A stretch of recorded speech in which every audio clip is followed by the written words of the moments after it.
I've got horns, just like the wildest of beasts. The stillness up here is incredible today.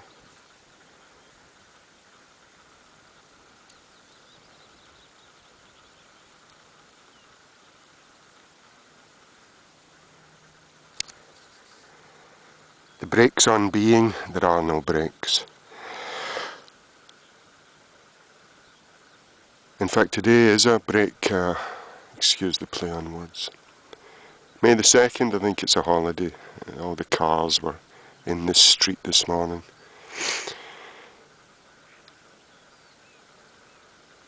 But man, oh man, it's not often you get that absolute stillness.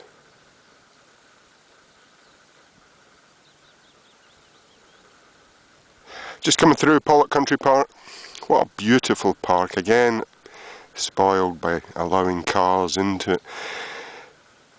And it's not as if it's not served by public transport. It's got 2 wonderful train stations, Dumbreck and Pollokshaws West, on either side of it, so there's no excuse really. And of course plenty of buses around. And so I went through and I came out at Pollokshaws West train station, and young people today, it's another species. It's another species.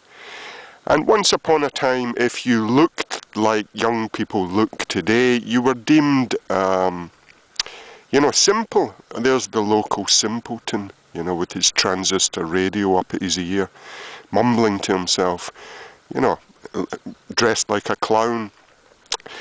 And today it's standard, the oversized headphones, the clownish outfit, mumbling to yourself, whether it's on a video phone call to your mate or just mumbling to yourself, because that's what you do.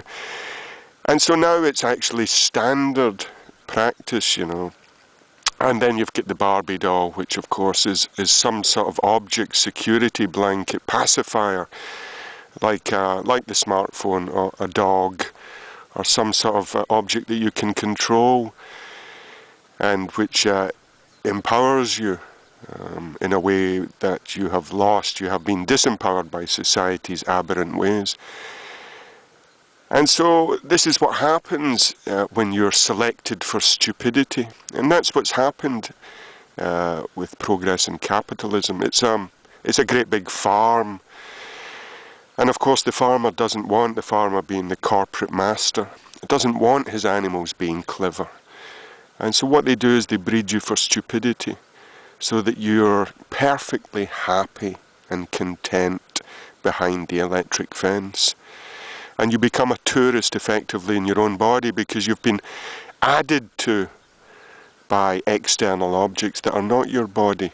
So you've come to relate to things that are not you. Thus you become a tourist in your own body, a tourist in your own local environment, because now you're encouraged to gas yourself through it, to disembody yourself, and to ignore it whilst paying attention to the exotic, non-local, the admiration of distance. And so like a tourist, it was Martin Parr who got famous for photographing tourists. And some of his photos are quite droll. But he said to be a tourist is to be in a constant state of consumption.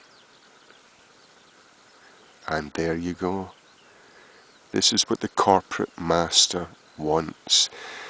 If you, the consumer, are in a constant state of consumption, his goal has been more than achieved, and you are just another turkey on the farm that has been bred for stupidity.